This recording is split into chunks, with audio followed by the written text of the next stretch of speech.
Hi friends, அனைவருக்கும் வணக்கம். நீங்கள் எமர்ஜென்சியாக உரம் போட்டது, ரெண்டாவது உரம் போட்ட பார்த்த அதே வளரி தான் எப்படி வளர்ந்துருக்குன்னு பாருங்கள். இப்போ முக்கியமான முண்டாகட்ட பராமரிப்பு மற்றும் மண் அணையல் பண்ணக்கூடிய அளவுக்கு வளர்ந்துருச்சு பாருங்கள். இதுக்கு மேலே இனி வளர விடக்கூடாது. இந்த கிளைகள் எல்லாம் வெளியே வந்துருச்சு. இப்போ கண்டிப்பாக மண் அணையல் பண்ணணும். நான் இப்போ 3வது உரம் போட்டு உங்களுக்கு மண் அணையல் பண்ணுறது எப்படின்னு சொல்லித்தர போகிறேன். வாங்க அன்பு சொந்தங்களே, வீடியோக்குள்ள போவோம். இப்போ பாருங்க, இந்த உரம் பாக்டம்பாஸ் பொட்டாஸ் கூடவே கடலை புண்ணாக்கு சேர்க்குறேன்.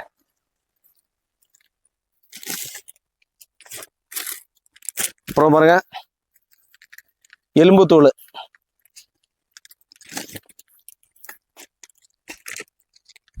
ஓகே.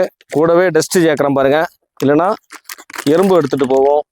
அதுக்காக டஸ்ட்டு சேர்த்தாச்சு. சேர்த்து நல்லா மிக்ஸ் பண்ணி எடுப்போம்.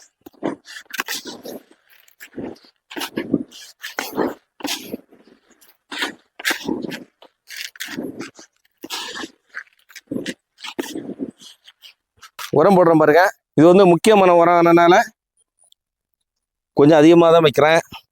ஏன்னா ரசாயன உரம் கம்மி தான். இது அதிகமாக எலும்புத்தூள், கடலை புண்ணாக்கு. ஓகே, நடுப்பகுதியில் கொஞ்சம் வைக்கிறேன்.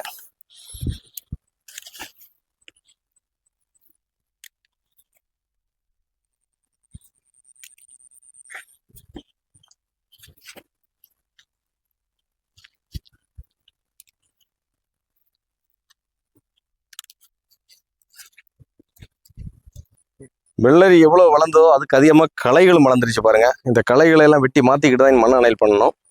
இப்போ காயப்போட்ட சாணி தான் எவ்வளோ வைக்கிறோம் பாருங்க. குறைஞ்ச இது மாதிரி ஒரு 4 பிடியாவது வைப்பேன். நம்ம போட்ட உரத்துக்கு மேலே அப்படியே ரவுண்டாக வைங்க.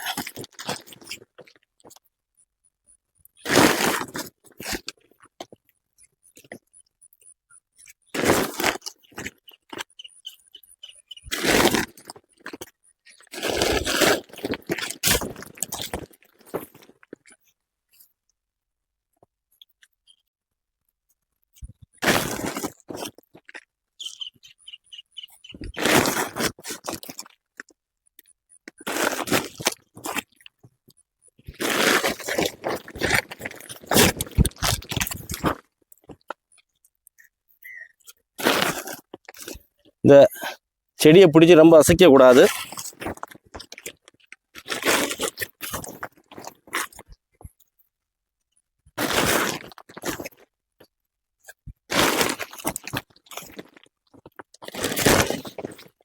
மழைக்காலம் ஆனதுனால தான் காயப்போட்ட சாணி வச்சேன். ஆனால் நல்ல வெயில் காலத்தில் பச்சை சாணியை நான் வச்சிருக்கிறேன். எந்த பிரச்சனையும் இல்லை.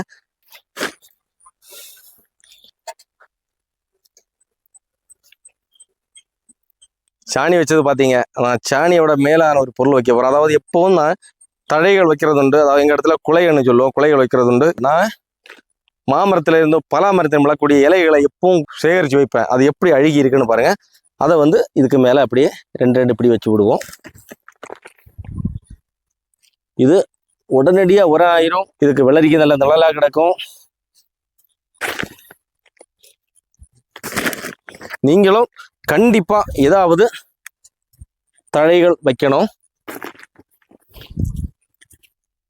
மரவள்ளி கிழங்கோட இலைகள், கொந்த மரத்தில் உள்ள குலைகள், அப்புறமா பூவரசு, எங்க இடத்துல சீலாந்தி என்ன சொல்லுவோம், அந்த மரத்தில் உள்ள குலைகள் எது வேணாலும் கண்டிப்பா வைங்க. அதாவது 1 மாசம் 1.5 மாசத்துல அழுகக்கூடிய குலைகள் எதா இருந்தாலும் வைங்க. ஓகே, கண்டிப்பா நம்ம மண் அணையல் பண்ண போறதுனால இந்த புல்லுகளை வெட்டி மாட்டணும்.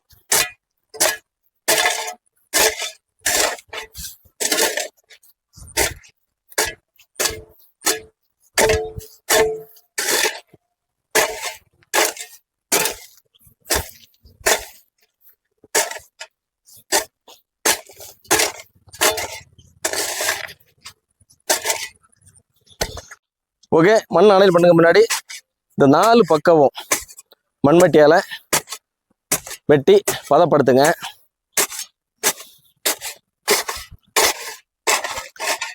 ஓகே,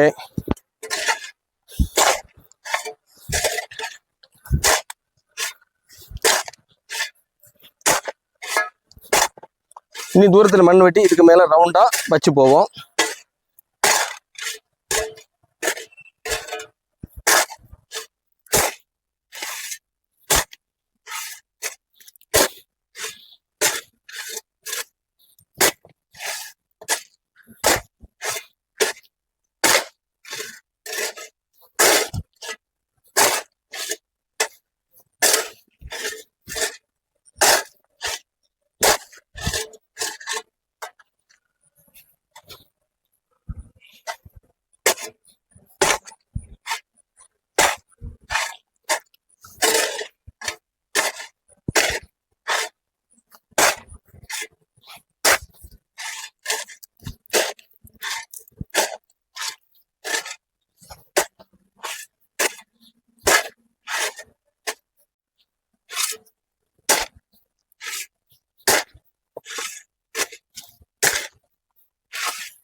ஓகே, மண் அணையில் பண்ண பார்த்தீங்க. இப்போ நம்ம மண்வெட்டியால் ஏதாவது கட்டைகள் வெள்ளரியோட இலைகளை மீது இருந்தால் இந்த வர ஒரு இங்கே ஒரு கட்டை வந்து விழுந்திருக்கு, இதெல்லாம் தூக்கி விட்டுறணும். எங்கே பாருங்க, ஒரு கட்டை வந்து இலையோட மேலே வந்து விழுந்திருக்கு. அது இலை கிளியக்கூடாது, ஏன்னா தை இலை இல்லை, பதுக்க எடுத்து விடணும். ஓகே,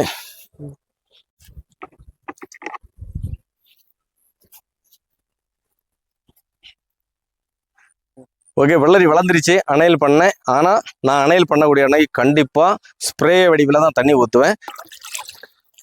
இப்போ வந்து இதுக்கு ஒரு லிட்டர் தண்ணி பத்தாது, நான் 2 லிட்டர் தண்ணி ஊற்றுறேன், அதாவது 2 கப்பு.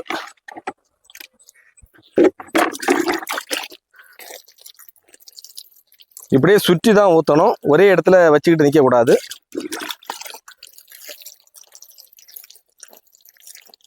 ஓகே அன்பு சொந்தங்களே, இந்த சிறு விவசாயி வெள்ளரிக்கு மண் அணையல் பண்ணக்கூடிய அதாவது 3வது முக்கியமான பராமரிப்பு எப்படின்னு விளக்கமாக சொன்னேன். புரியாதவங்க கேளுங்க, கண்டிப்பாக அனைவருக்கும் புரியும். ஓகே, இந்த முறையில் பின்பற்றி நீங்களும் உரம் போட்டு நல்ல லாபம் அடைங்க. ஓகே, பிடிச்சா லைக் பண்ணுங்க, சப்ஸ்கிரைப் பண்ண மறந்துடாதீங்க. அதை சப்ஸ்கிரைப் பண்ணிட்டு பக்கத்தில் இருக்க பெல் ஐக்கனையும் டச் பண்ண மறந்துடாதீங்க. எல்லா வீடியோக்களும் உங்களுக்கு வந்துகிட்டே இருக்கும். ஓகே அன்பு சொந்தங்களே, அடுத்து மீண்டும் இன்னொரு வீடியோவில் சந்திக்கும் வரைக்கும் அனைவருக்கும் நன்றிகள், வணக்கம், பாய் பாய்.